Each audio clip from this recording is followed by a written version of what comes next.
You chose another man and thought I would stay silent. This silence ends tonight. The first time I knew my life was a lie was not when I found the messages. Not when I smelled cologne that wasn't mine on our sheets. Not even when my wife called me pathetic under her breath. It was when the nurse asked, "Want me to tell her the truth?" I was still in scrubs, hands shaking, heart pounding like I'd run a marathon instead of just standing there watching my son enter the world. The delivery room smelled like antiseptic and sweat and something strangely holy. Our baby boy was on the warming table, letting out these tiny angry cries that sounded way too strong for someone who'd been breathing air for less than 10 minutes. Madison sat up in the bed, blonde hair plastered to her forehead.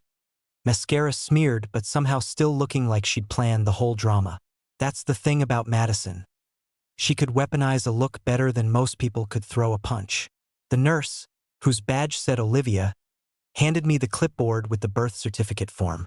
My hands were still trembling from cutting the cord. I was staring at the box that said, "Father," when Madison snapped, "Give me that." She snatched the board from my fingers so fast the pen flew to the floor. Right after our son was born, I remember thinking, like I was narrating my own nightmare. My wife grabbed the birth certificate and said, "He gets my mom's name, not yours." I blinked. "What?" Madison rolled her eyes, that same mean little eye roll she used when she talked to baristas. "He's taking my family name, Ethan Reynolds, not yours." "My name is his name," I said, voice cracking. "We talked about this. He's a Walker. My dad. You don't get a say." She sneered the words, mouth twisting like she'd tasted something sour. "You barely did anything anyway. Doctors and nurses did all the work. You just stood there and breathed too loud." The words hit harder than any punch. I looked at our son, this tiny person kicking against the blanket, and something in my chest caved in. I opened my mouth to argue again, and that's when I heard Olivia's voice, low and quiet, right next to my ear. "Want me to tell her the truth?" I turned my head. Olivia's face was calm, but her eyes were too sharp, like she already knew the ending of a movie I hadn't realized I was in. Madison froze, pen hovering over the line where our son's last name should go. "What truth?" she snapped. The room tightened. The baby kept crying. A monitor beeped at an impatient rhythm. "Ma'am," Olivia said carefully, "maybe we should all take a breath first." Madison laughed, short and cold. "Spare me the mindfulness crap. If this is about some rule, I don't care. He gets my mom's name. End of story." She jabbed the pen toward the paper again. "Madison, just write Walker," I said. My voice sounded small, even to me. "Please, he's my son too." She shot me a look that stripped every layer of dignity I had left. "You really think you're in a position to negotiate anything right now?" Something in her tone made Olivia's eyes flick between us. "Mr. Walker," she said quietly, "do you want to step into the hallway for a moment?" "No," Madison snapped. "If you have something to say it in front of me." Olivia's fingers tightened on the chart. "I'm not trying to cause trouble, but hospital policy requires accurate information on the certificate. And given everything, I thought it might be better if—" "Given what?" I asked. In that second, with the fluorescent lights humming overhead and my son's cries echoing off the walls, I felt like the floor had shifted just a little under my feet. Olivia hesitated, clearly weighing something big. Madison folded her arms, the blanket sliding down enough to show the angry red marks from where she'd been gripping the side rails during labor. "Look," Madison said, voice hard as ice. "I don't know what drama you think you're walking into, but this is my child and my decision. If he has a problem," she jabbed a thumb at me, "he can take it up with a lawyer, not with you." She had always talked about me like that when she thought I couldn't hear. The difference now was that she didn't bother hiding it. Olivia took a breath. "Ma'am, the father listed has a legal right." "Alleged father," Madison cut in, eyes blazing. The word alleged punched straight into my ribcage. For a second I couldn't breathe. "What did you just say?" I asked, voice barely more than a whisper. Madison's gaze met mine, cool and unapologetic. "You heard me." Time slowed. The beeping, the crying, the rustle of nurses outside the curtain. It all turned into white noise. I had spent months telling myself I was paranoid, that the late-night girls' trips were harmless, that the locked phone, the new lingerie she never wore around me, the way she came home smelling like someone else's cologne, that it was all in my head. I'd gaslight myself better than she could have ever done. But hearing her say "alleged" out loud ripped the blindfold off in one brutal motion. Olivia glanced at me, then at Madison, then back again. "Mr. Walker, would you like a paternity test?" she asked, voice suddenly very formal. Madison scoffed. Oh, now he cares about science. Where was this energy when I needed him to grow up and make some real money? Her insults were familiar, but now they tasted different. Darker. Like every word hid another layer of truth I hadn't wanted to see. "I'm his father," I said, but it came out more like a question. Olivia's eyes softened for a split second.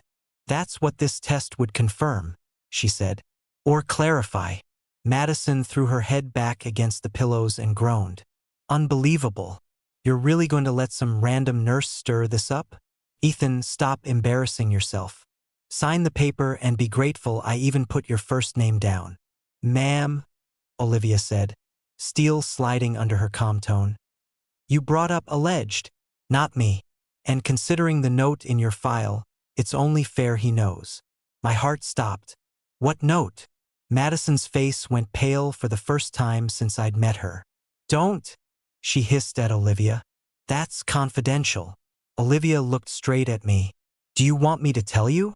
The world narrowed to her eyes, my son's cries, and the pen still hovering above our child's last name. I swallowed hard. "Yeah," I said. "Tell me." Olivia opened her mouth, and that was the moment. Standing in that too-bright room, watching fear finally crack Madison's perfect mask, that I realized the affair I'd been trying not to believe in was about to detonate right in front of me. Olivia didn't look away from me when she spoke. "During your first prenatal visit," she said slowly, "the doctor recorded that there was uncertainty about paternity. That's all I'm allowed to say without the physician present. But the note is there, and we can't pretend it isn't." The word uncertainty felt like a needle piercing straight through my sternum. Madison shot upright, wincing, ignoring the tangle of 4 lines. "You had no right to say that," she snapped. "I'll have your job for this." Olivia stayed calm. "You can file a complaint if you'd like, ma'am, but the form needs to be accurate, and he deserves to know what's in the chart with his name attached to it." I heard my own voice from very far away. "Uncertainty. As in, she wasn't sure I was the father?" Olivia didn't answer directly. "The test can be done quickly," she said instead. "Until then, we can leave the last name blank." "That's allowed." Madison slammed the clipboard down on the side table. "You're both being ridiculous. This is my baby. Carried him. I pushed him out. That should matter more than some stupid lab test." "Hier." "If it's so stupid," I said, "why are you scared of it?" For the first time, Madison wouldn't hold my gaze. Her eyes slid to the baby, then to the window anywhere but me. "He looks like you," she said. "Happy now? Can we drop it?" The baby did have my dark hair, my crooked ears, but I couldn't unhear Olivia's word. Uncertainty. It didn't come from nowhere. It came from something Madison had said, somewhere, sometime when I wasn't in the room. I thought about the late-night phone calls where she'd stepped out onto the balcony, whispering, about the times she'd come home glowing in that way that had nothing to do with me, about the argument 3 months ago when I'd asked if she still loved me and she'd laughed and said, "Depends on the day." Olivia cleared her throat gently. "Mr. Walker, if you'd like to talk with the doctor, I can page him now." "Yes," I said immediately. "No," Madison snapped at the same time. Olivia's eyes flicked between us again. Then she nodded. "I'll give you both a minute," she said, stepping out and pulling the curtain halfway closed. The room shrank when she left. It was just me, Madison, and the tiny human who might or might not be mine. "You're unbelievable," Madison hissed as soon as the curtain swished shut. "You picked today to start acting like some tough guy?" In front of nurses? In a hospital I have to come back to? I kept my voice low. I didn't trust it not to crack. Why is there a note about uncertain paternity in your file, Madison? She crossed her arms, wincing from the movement but refusing to show weakness. Because doctors are nosy and dramatic, she said. They ask invasive questions, and if you hesitate for 1 second, they write novels in your chart. That's all. Did you hesitate? I asked. She smiled, slow and cruel. Maybe I wanted to keep my options open. The floor dropped out from under me. What does that even mean? It means, she said, voice dripping poison, that when you were whining about overtime and being tired, someone else was actually making me feel wanted. And if you had stepped up, maybe there wouldn't have been any uncertainty to write down. A hot wave of nausea hit me. You're saying you were seeing someone else while we were trying for this baby. She shrugged. I was living my life. You were busy being boring. I gripped the edge of the bed rail so hard my knuckles turned white. Who is he? Madison's lips curled. Does it matter? You going to challenge him to a duel in the parking lot? Who is he? She rolled her eyes dramatically. Fine. His name's Brandon. Happy now. Brandon. The name slammed into my memory like a car crash. Brandon, the friend from the gym she'd mentioned once. The guy whose name kept popping up on her phone with stupid little fire emojis next to it. The one she said was just a trainer helping her with a program because you never understand fitness anyway. I remembered one night when she came home smelling like expensive cologne and Victory. She'd brushed past me, laughing into her phone, saying, "You're bad? Stop." And when she saw me, she'd ended the call and said it was just her sister. My stomach twisted. Does he know about the baby? Madison smiled with all her teeth. He knows enough. The monitor by the bed beeped faster, picking up her rising pulse. You brought another man into this, I said. Into our family. While I was building the crib, while I was picking out car seats, you were... I cut myself off, refusing to picture them together, bodies tangled in the sheets we'd bought together. She snorted. Spare me the dramatic husband act. You were always more in love with the idea of a family than with me. At least Brandon actually listens when I talk. My voice came out raw. He listens in hotel rooms? Her eyes flashed. Don't pretend you're some saint. You checked out of this marriage a long time ago. I just had the guts to do something about it. Before I could answer, the curtain swished open again. Olivia stepped back in, a doctor in a white coat at her side, his expression serious. Mr. and Mrs. Walker, he said, we need to have a conversation about this note in your chart and about the timeline you gave us. That was the moment I realized this wasn't just suspicion anymore. It was evidence, and it was about to come crashing down on both of us. The doctor, Dr. Harris, according to his badge, closed the curtain completely and moved to the foot of the bed, his presence instantly changing the air. The man had one of those calm, controlled tones that made you feel like something serious was coming, even before he said a word. Mrs. Walker, he began, his voice steady, when we took your initial history, you mentioned uncertainty regarding conception dates. That's where the note came from. You also told us you had been with more than one partner during the estimated conception window. The words hung there like a noose. Madison's head snapped toward him. I never said that. You're twisting what I said. I said there were arguments in that period, and you doctors love to exaggerate. Dr. Harris didn't blink. You told us, and I quote, that you weren't sure which night it happened, because it was a stressful time and you were spending nights away from home. Madison's cheeks flushed red, not with embarrassment, but fury. That doesn't mean anything. You're putting words in my mouth. This is ridiculous. Why are you all acting like I'm on trial? The doctor turned to me.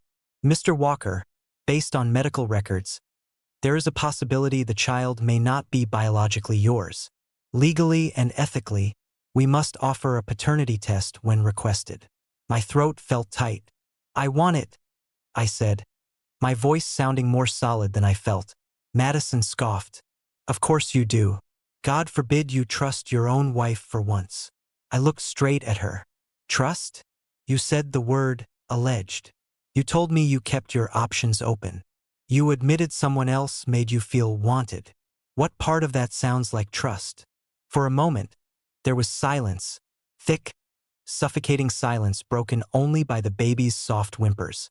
Dr. Harris continued, Mrs. Walker, regardless of marital status, you cannot list a surname against the father's objection if paternity is in question. That's the law. Madison threw her head back. So now the government gets a say in my child's name? I snapped. Our child's name. Or are you finally admitting he might not be mine? Madison glared at me with venom that could corrode steel. You're pathetic, Ethan. I just gave birth, and you're turning this into some courtroom drama. You should be grateful I didn't give him a name he'd have to spend his entire life defending. You mean your mother's name? I shot back. The name of the woman who told me at Thanksgiving that I married up and should feel blessed to breathe the same air as you? Madison's lips curled into a smirk. Well, she wasn't wrong. Olivia stepped forward, placing a protective hand on the bassinet, as if shielding the newborn from the toxicity spilling out of Madison's mouth. Dr. Harris spoke again, quieter now. Mrs. Walker, you consented to blood work earlier, and we already have the baby's sample. If Mr. Walker agrees, we can proceed today. I don't consent, Madison barked. This is harassment. You can't test my baby behind my back. You signed the forms, Olivia said gently. Everything is documented. Madison spun toward her like a viper. You're lying. No, Olivia replied without flinching. I'm not. I watched my wife, the woman I once thought was the most beautiful person I'd ever met, transform into something else entirely. A stranger. A creature who would rather burn the world down than admit she'd betrayed me. You know what? She spat. Do the stupid test. Go ahead. Waste your time. And when it comes back proving you're the dad, I want you to apologize in front of everyone. And if it proves I'm not? I asked softly. Madison stopped. Her breath hitched, not with regret, but calculation. I guess, she said slowly. Then you'll finally have an excuse to leave. Something you've been too cowardly to do yourself. Her words sliced through me like razor wire. Dr. Harris cleared his throat. Mr. Walker, we can perform the test today, but results take time. That's fine, I said. I've already waited 9 months. What's a little longer? Madison rolled her eyes. Drama queen. That was when the door swung open again, and a voice I recognized immediately cut into the room. Is everything okay in here? It was Brandon, tall, smug, wearing the same gym-branded jacket I'd seen in the laundry once, the same cologne Madison had come home reeking of. He walked in like he owned the place, like he'd been waiting for his cue. Madison's face lit up, not with shock, but something dangerously close to relief. And in that moment, I realized the test wasn't the only truth waiting to explode. Brandon wasn't just part of the past. He was here for the present, and ready to claim the future. Brandon walked into that delivery room like he'd been invited, like he belonged there more than I did. He flashed that arrogant half-smile I'd only seen once before, on Madison's phone screen when she'd shown me a funny gym meme months ago. Back then, I didn't know I was staring at the man who'd been replacing me, piece by piece, while I was breaking my back to keep our home and future running. Now he was here, breathing the same sterile hospital air, looking at my son like he had a right to. What are you doing here? I asked. My voice cracked, not from weakness, but from shock mixing with fury. Brandon shoved his hands casually into his pockets, like this was a casual stop on his afternoon jog. Madison texted me, he said she needed support. Support, a word that tasted like poison in my mouth. I'm her husband, I snapped. She has support. Brandon tilted his head and smiled, as if I'd just told a joke he'd heard 1,000 times. Do you, though? Because it doesn't look like she feels supported. Madison's eyes gleamed with satisfaction, like she'd been waiting for someone to finally say it out loud. See? She said, gesturing at Brandon like he was Exhibit A. He gets it. My pulse hammered in my ears. You brought him here? Into the delivery room? Into my family's moment. Madison shrugged. He's been more family to me lately than you have. I don't remember moving, but suddenly I was standing between Brandon and the bassinet, like some instinct had shoved me forward to protect my son. My maybe son. From the man who might have been created to replace me. Dr. Harris stepped forward, voice firm. Sir, you are not permitted in this area unless you are immediate family. Brandon smirked. Funny definition of family you've got there, Doc. Olivia whispered sharply at him. Either step back or step out. He didn't move. Madison said I could be here. So I'm here. My wife nodded in agreement. He stays. I turned to her. Are you serious? Yes, she said, cold and steady. Brandon has been part of this journey whether you like it or not. Journey. She said it like cheating was a spiritual quest. Dr. Harris interjected. This is a medical environment. If his presence is creating conflict. Madison raised her voice, that familiar shrill pitch she reserved for moments she wanted control. You don't get to police my emotional support. He's here because I want him here. Ist hier? You didn't want me here? For the birth of my own child. She looked me straight in the eye, and I swear the temperature in the room dropped. Ethan, she said, slow and cruel. If this baby even is your child, it's not because of anything special about you. Brandon actually cared. Brandon checked in. Brandon listened. Brandon folded his arms, leaning against the wall like the protagonist in a bad movie. Sounds like someone's insecure. Olivia stepped right in front of me before I could lunge at him. Sir, she said firmly, take a breath. But I wasn't angry in the way Brandon expected. I wasn't screaming. I wasn't shaking. I was done. I turned back to Madison. So that's it? You've replaced me? Madison's lips curved into a cruel smirk. Replaced is such a harsh word. Think of it more like upgraded. Olivia exhaled sharply. Even she couldn't hide her disgust. Dr. Harris spoke again, voice colder now. Mr. Walker has the legal right to request a paternity test. Until results are confirmed, branding someone else's support does not override hospital protocol. Brandon shrugged.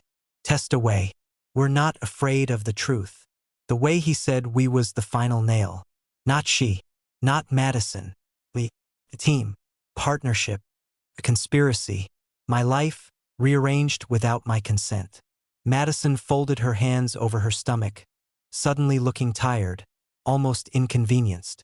Can we wrap this up? She muttered. Some of us actually need rest. It was Olivia who answered, voice firm as steel. Rest is earned, Mrs. Walker. Respect is too. Madison's jaw tightened, but for once, she had no comeback. The doctor nodded at me. We'll administer the test shortly. The results will speak louder than anything else. Brandon stepped closer. Not enough to touch me, just enough to violate my space.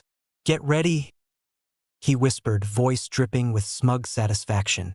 Your world's about to change. I didn't flinch. It already has. And in that moment, staring at the man my wife brought into the room where my son took his first breath, I realized the betrayal wasn't a wound. It was an avalanche, and I was only at the top of it. The nurse wheeled in a small tray with vials, cotton swabs, and a sealed kit. It looked harmless. Too harmless for something that could end a marriage, shatter identities, and expose lies that had been fermenting for months.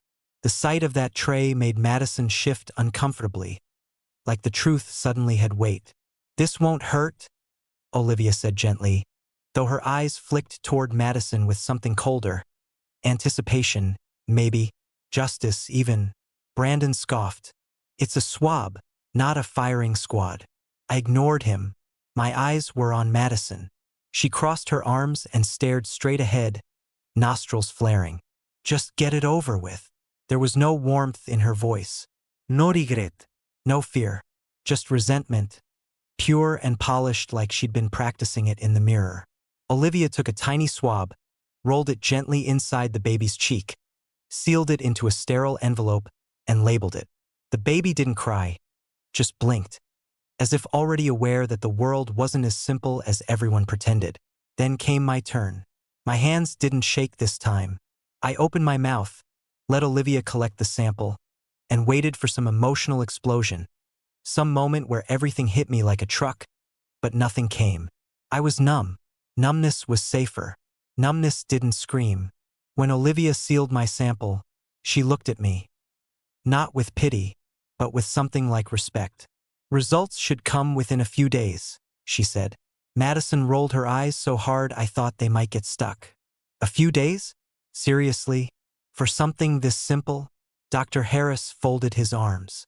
Science takes time. Brandon let out a low laugh. Don't worry, Maddie. We can handle a few days. Maddie. He called her that like it belonged to him now. Madison didn't correct him. Dr. Harris moved toward the door. Until the results come in, naming is suspended. Legally. Madison muttered something under her breath that sounded like pathetic bureaucracy. Olivia gathered the samples, then paused. Mr. Walker, she said, you're welcome to stay with the baby in the nursery if you'd like some space.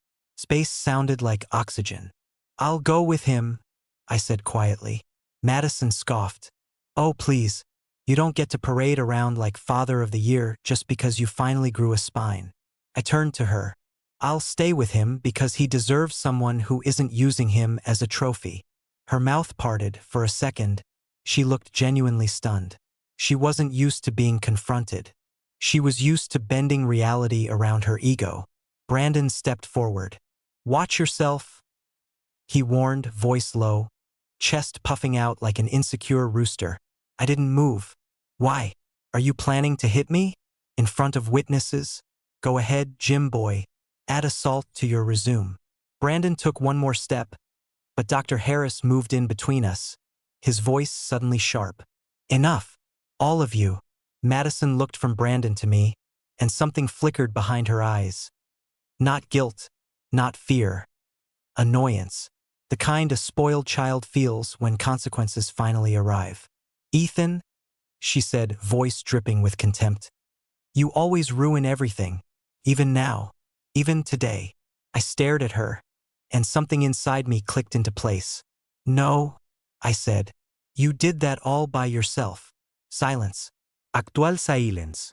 Not the thick, hostile kind, but the silence born from a truth spoken out loud for the first time. Olivia nodded toward the hallway. Let's take the baby.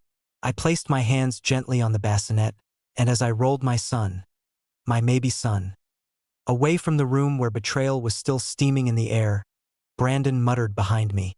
He'll know who the real father is soon. I didn't turn around. I didn't need to, because something had shifted. Not just in the room, not just in the story, but inside me.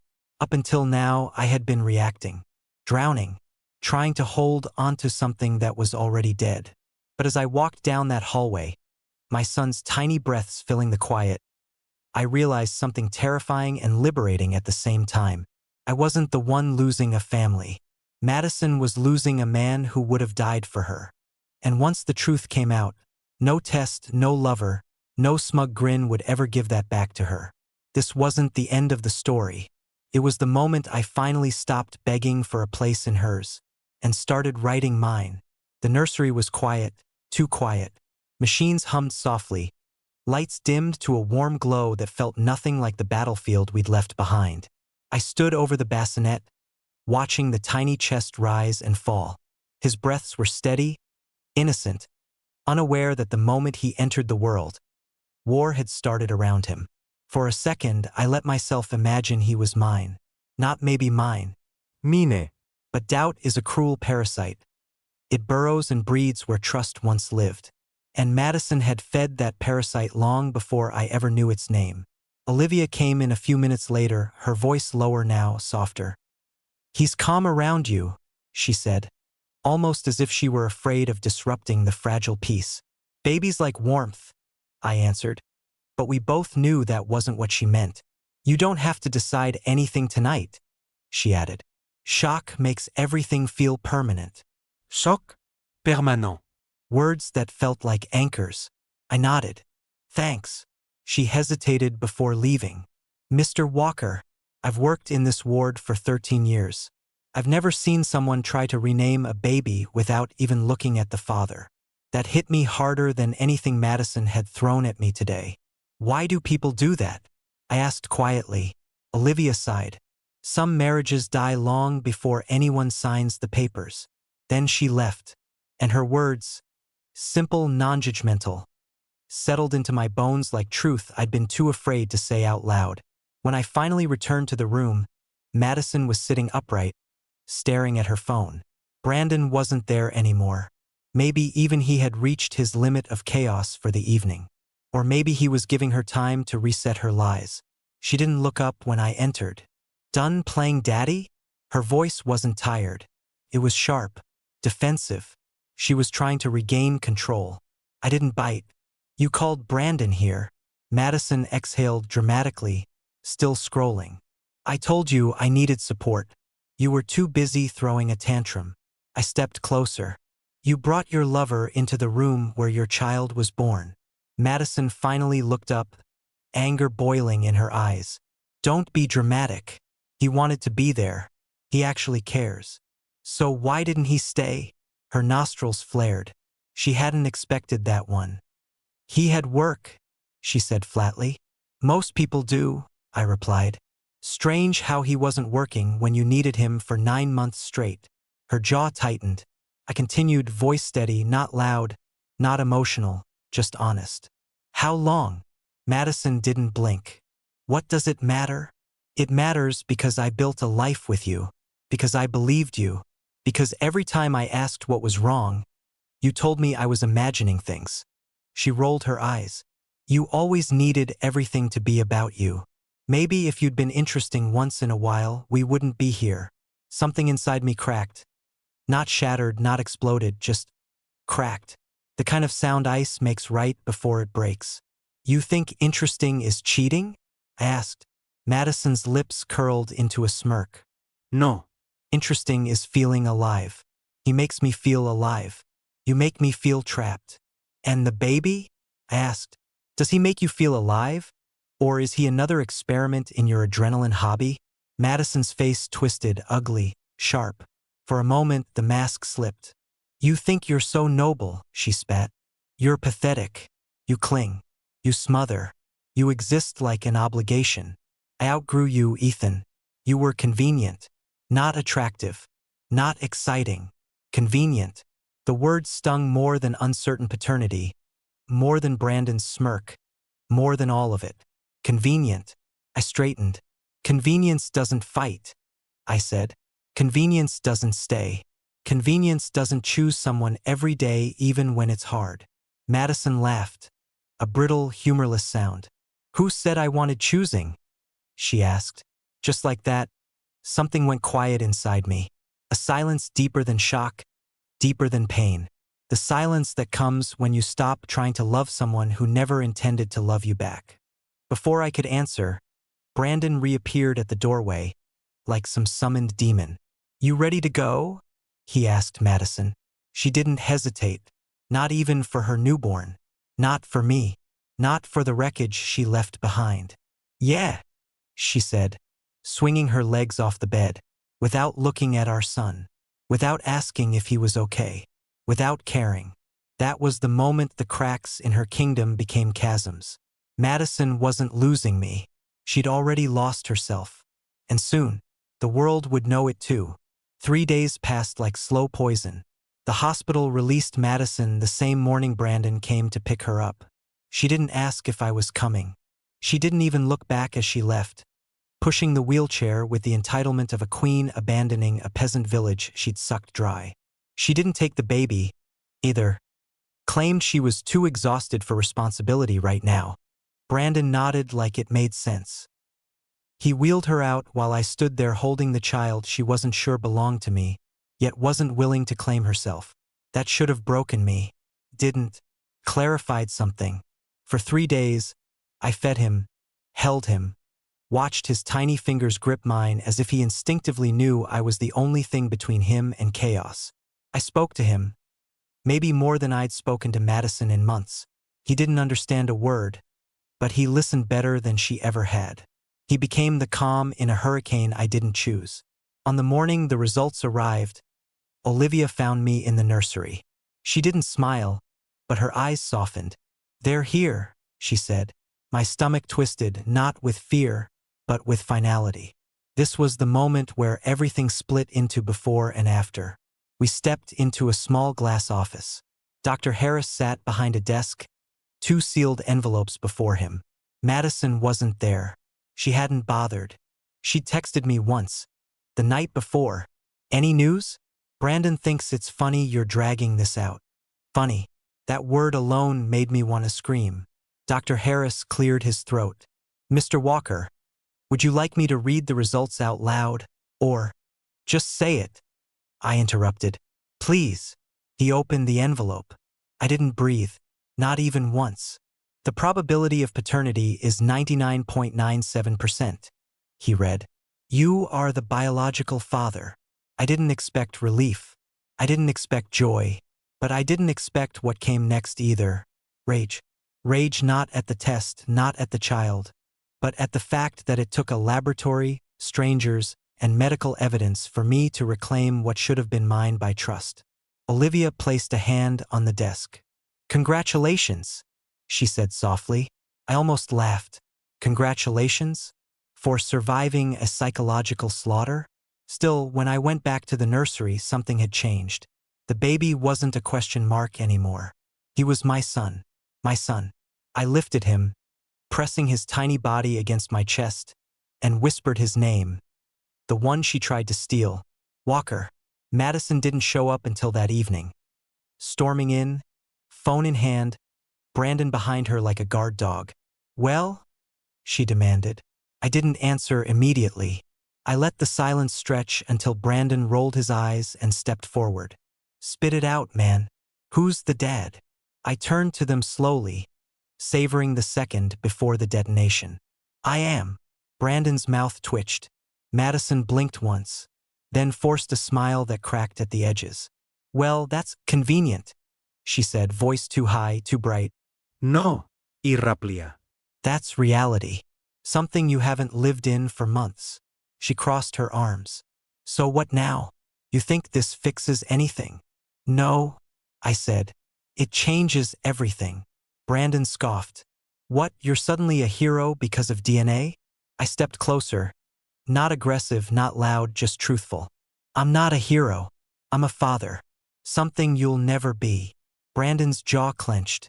Madison grabbed his arm, whispering something sharp, but he shook her off.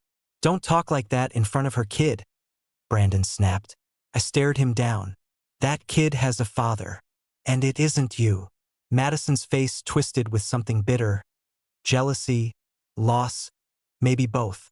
The realization was finally sinking in. She hadn't replaced me. She'd replaced herself. She lost the man who would have protected her, forgiven her, raised a family with her, and she traded him for applause from a man who couldn't even stay through a blood test. "You don't get to act superior now," she spat. "You're nothing without me." I laughed. A calm, quiet laugh that scared her more than shouting ever could. "I was nothing with you," I said. "Now, I get to be something clean."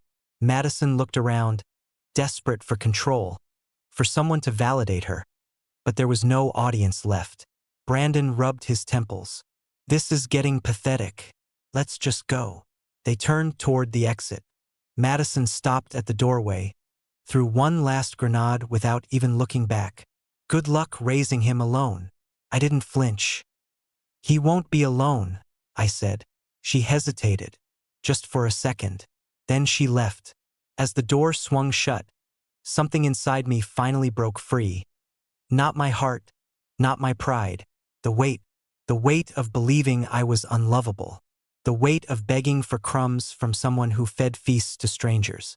My son made a tiny, sleeping sound against my chest. I looked down at him and whispered, "We start from here." And for the first time in years, those words felt like truth. Not hope, not fantasy. Truth. Tomorrow was coming. This time without her poison. People think betrayal ends the moment the truth comes out. They imagine a clean cut, A single explosion, a door slamming, and life moving on. They don't understand that betrayal doesn't end. It echoes. It follows you into the quiet moments. When you're washing bottles at 3 a.m., when your son's heartbeat rests against your chest, when laughter catches you off guard and you wonder if joy is allowed after ruin. But it also does something else. It forces rebirth. When Madison walked out of that hospital room, dragging Brandon behind her like a bad purchase she still insisted was valuable, she didn't leave in triumph. She fled. Not physically. Her posture was still arrogant, chin raised, but her eyes gave her away. She thought she'd destroyed me. She thought losing her was my punishment. She didn't understand. Losing her was the part that saved me. I didn't invite her back. I didn't negotiate. I didn't beg. For the first time in our marriage, I made a decision that wasn't shaped by her moods, her demands, or her endless hunger for attention. I contacted a lawyer the next morning. The divorce papers were drafted in hours. I didn't ask for alimony, property, or revenge. I only asked for what mattered: custody. Full. Madison didn't fight it, not at first. She sent hysterical texts that swung between insults and desperate attempts to rewrite the past. "You're overreacting. You always were dramatic. We were broken long before this. Brandon understands me. You'll never survive without my spark. Don't turn my child against me. My child." Interesting how quickly she remembered pronouns when power slipped through her fingers. I didn't block her. I didn't engage. I let silence do what arguments never could. Silence became my armor. Silence became my answer. 3 weeks later, Brandon was gone. Not physically, he still existed somewhere, but gone from Madison's universe. One of her friends later told me she'd caught him messaging 2 other women. Apparently, feeling alive didn't feel quite as exclusive as she assumed. Madison tried to crawl back after that. She came to my door one night, mascara streaked, voice trembling in a way that once would have broken me. "Ethan, I made a mistake. The part of me that once worshipped her could have answered. The part of me that once begged for her affection could have believed her. But the man holding his son behind the door wasn't that version anymore." "You didn't make a mistake," I said. "You made a choice. And then you made another one. And another. Don't confuse consistency with confusion." She blinked, stunned.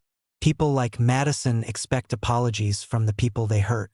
It's the currency that keeps their world spinning. I refused to fund it. She pushed again. "We can work on this." "There is no we," I said. "You ended that long before this child was born." Her lips trembled. "Brandon manipulated me." No, incorrecta. "Brandon didn't make you betray me. He just benefited from the version of you that already existed." Her breath hitched. Truth isn't loud.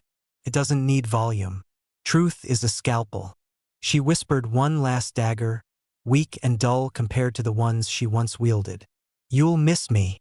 I looked down at my son's peaceful face, then back at the woman who once convinced me chaos was love. "No," I said. "I'll remember you. That's enough." I closed the door. Madison's last trick had failed. Her kingdom was gone. Her audience was gone. Her version of me was gone. I didn't rebuild overnight. Healing isn't a sprint. It's a direction. But every morning, when my son squeezed my finger with that fierce, tiny grip, I understood something I never saw while trapped in her shadow. Some betrayals don't break you. They reveal you. They scrape off the parts of you that were dying under someone else's ego and leave behind one terrifying, liberating fact. You were always capable of more. You just needed someone to stop holding you down and calling it love. If there's a lesson in this, one sharp enough to etch itself into someone else's life before it's too late, it's this: a partner who treats you like you're lucky to be chosen isn't offering love.